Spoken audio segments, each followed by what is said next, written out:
If you discipline a child for a mistake, you're disciplining them for being human. And it's not a sin to be human, and human beings make mistakes. Sometimes your kids, they're gonna spill their milk. They're gonna drop their dinner. They're gonna break a dish when they were doing the dishes. And it's a mistake, not a sin. Even if it's frustrating, you don't discipline them for that. Maybe you teach them. You religious parents don't distinguish between sins and mistakes, and you discipline your kids for mistakes because they're annoying and frustrating. But just because you're annoyed and frustrated doesn't mean they've sinned. Yeah, I mean, that's absolutely correct. We need to be focusing on the sins, not on all the little petty mistakes. Accidents are going to happen, but you know what we can correct? We can correct lying. We can correct stealing. We can correct anger. We can correct violence. Those are biblical things that we can easily, properly correct.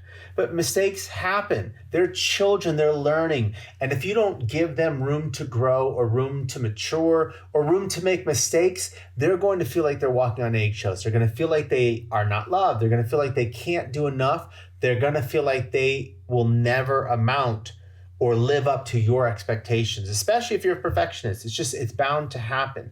And you know, there's that old saying that says, don't cry over spilled milk.